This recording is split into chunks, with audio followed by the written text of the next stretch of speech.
Pihitelefon jälle tõmbab ennast käima ja meil on jätkuvalt 1000 euri ära anda. Kes tahab seda endale meie taskutest saada, siis tuleb meie karm ja kurja pilguga žürii ära meelitada või piinlikkust panna tundma või naerma kõvasti. Ma arvan pigem ikka naerma. Ma loodan ka, et naerma, jaa. Et see tundub kõige parem mõte olevat, et te naerda ja kõva häälega ja teie piinlikkuste üle, siis see on nagu kõige parem tulemus, sest see, kui isegi meil piinlik hakkab siin teisel pool, siis ei pruugi väga hea märk olla minu meelest.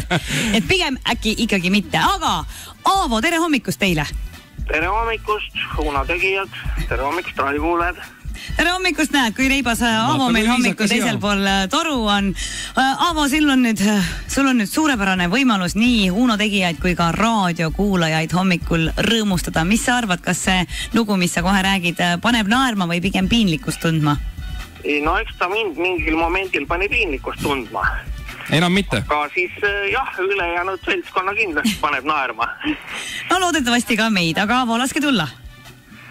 Nii, sissejuhatuseks on selline asi, et mulle seltskonnas tihti peale on suke leivanumber, et enda kulul ka nalja teha.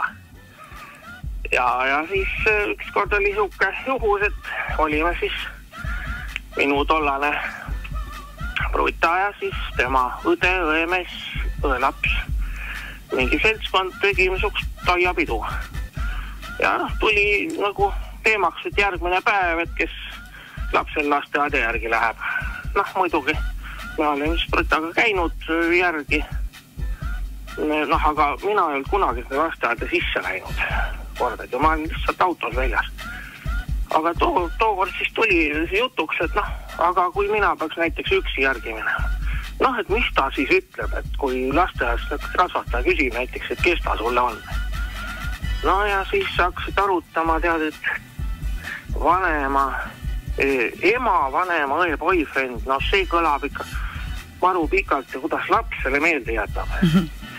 Ja siis mina muidugi, kuna ma olen enda arvel nalja armastan visata, siis ma käisin ühe sihukese lause välja, mis ühesõnaga mina ei arvanud, et mul kunagi sellist vajadust üldse tekib ja muidugi ei mõelnud, et laps selle meeles peab.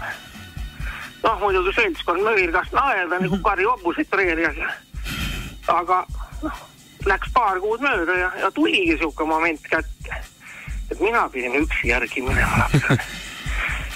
Ja siis lähen siis sisse ja muidugi õikan sisse, et Kaisa ja muidugi tundis vara, tuleb juurde ja kasvatajaga sellega mina tundmata nägu talle.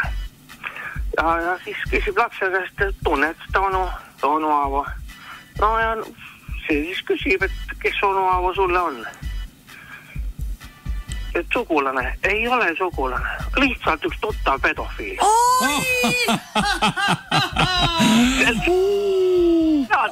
Eles pidanud.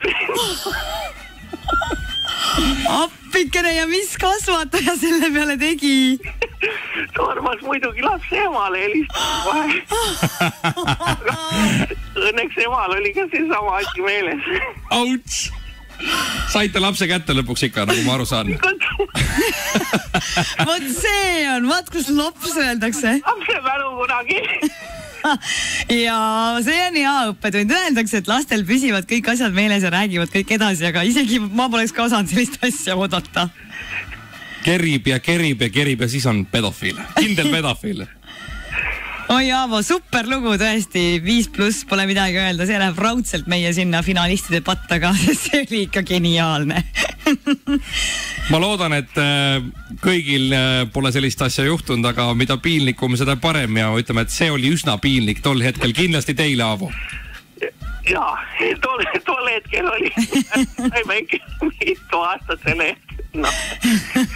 Ja elu õpetab. Oi, aga Aavo, suured tänud teile ja tõesti ilusat päeva tegite meil igatahes ja teistel raadiokuulajatel ka kindlasti päeva palju rõõmsamaks. Ma loodan, jah.